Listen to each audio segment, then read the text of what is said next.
ये कहानी सच्ची घटना से प्रेरित है और मनोरंजन के उद्देश्य हेतु इसमें थोड़े बहुत बदलाव किए गए हैं।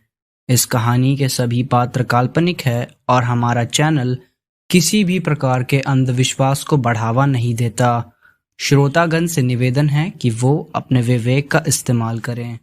हमने बचपन से कई छोटी बड़ी भूतिया कहानियां सुनी हैं। हम अकेले होने और अंधेरे से डरते थे, जैसा कि हर बच्चा करता है। लेकिन अगर आप हमसे आज पूछें कि क्या आप भूत पर विश्वास करते हैं, तो आपको जवाब ना में ही मिलेगा, क्योंकि हम सब में से किसी ने भी इन्हें ना देखा है ना महसूस किया है। कुछ ऐसा ही निशांत के साथ भी हुआ। वो भूतों पर विश्वास नहीं करता था, पर उसके साथ कुछ ऐसा हुआ जिसने उसे पैरानॉर्मल एक्टिविटीज पर बिलीव करने पर मजबूर कर दिया। मेरा नाम निशांत है और आज मैं आपको अपने लाइफ के एक डार्क फेज के बारे में बताने जा रहा हूँ। सबसे पहले तो ये है कि क्या आप भूतों में मानते हैं? अगर नहीं मानते तो मेरी ये कहानियां सुनने के बाद आपको शायद थोड़ा यकीन तो जरूर आ जाएगा। मैं आपको बस इतना बताना चाहता हूँ कि yes, ghosts exist and I have seen them, I have felt there presence. ये तब की बात है जब मैं 10th स्टैंडर्ड में हुआ करता था। हमारे ग्रुप में तब एक लड़का था, his name was Amit. He was a very fearless गाय।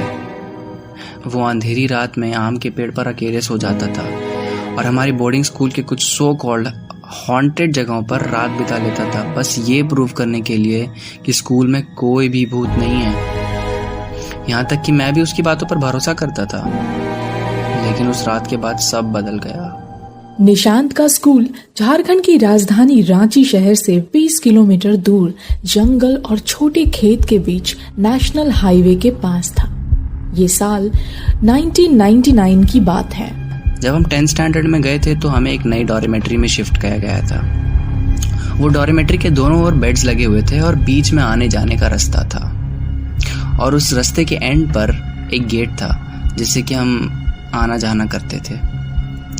एक बार की बात है, रात के लगभग 1 बज रहे थे। मैं टॉयलेट जाने के लिए उठा और जब मैं शेखर के बिस्तर को पार कर रहा था तभी मैंने कुछ ऐसा देखा कि मेरे होश उड़ गए। मेरे दिल की धड़कनें जैसे रुक गई थी।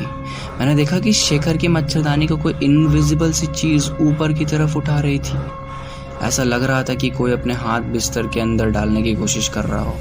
मैं अपने बिस्तर पर भागता हुआ वापस चला गया, अपने चादर को अपने सर के ऊपर खींच लिया और भगवान का नाम लेकर सो गया। सुबह उठा तो देखा कि सारे लड़के शेखर पर हंस रहे थे। शेखर ने सबको कहा कि कल रात वो लगभग जब 1:30 बजे सो रहा था तो उसने महसूस किया कि कोई इसके शरीर को छूकर उसे जगाने की कोशिश कर रहा है। और जब वो दूसरी तरफ देखने के लिए बढ़ा तो उसने देखा कि वहां पर कोई है ही नहीं। उसकी मच्छरदानी अपने आप ऊपर से नीचे हो रही थी। शेखर की यह कहानी सुनने के बाद हर कोई उसका मजाक बना रहा था, लेकिन जब उन्होंने मेरी बात सुनी तो उन्हें एहसास हुआ कि कल रात सचमुच कुछ तो अजीब हुआ था।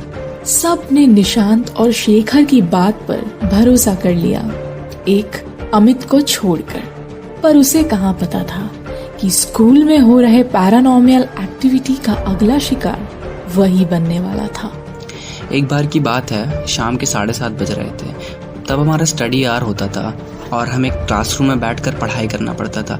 सारे टीचर्स भी राउंड पर होते थे उस वक्त। हमारे फियरलेस अमित अपने एक दोस्त पंकज के साथ डॉर्मेट्री पर चले गए लव लेटर लिखने के लिए। दोनों ने पीछे की दीवार के सामने वाले डॉर्म के आखिरी बेड पर बैठकर लव लेटर लिखना शुरू किया। कुछ समय के बाद एक आवाज सुनाई दी, टक टक टक। यह आवाज जैसे कि कोई लोहे के जूते पहनकर चल रहा हो। अमित ने सोचा कि उसे कोई टीचर खोजता हुआ तो नहीं आ गया, इसलिए उसने टेबल को दीवार की ओर ढकेला और खुद को बेड के नीचे छिपा लिया। उसने देखा कि मिट्टी के फुटस्टेप्स भी दिख रहे हैं, आवाज भी आ रही है, पर कोई आदमी ही नहीं है वहां पर। जैसे ही उसने पंकज को आवाज लगाई वैसे ही वो कदम की आवाज फिर से उस बेड की ओर आने लगी। अमित बहुत जोर से चिल्लाया और बेहोश हो गया। पंकज ने डोम वार्डन को सब कुछ बताया। अमित को बोर्डिंग हॉस्पिटल में एडमिट किया गया।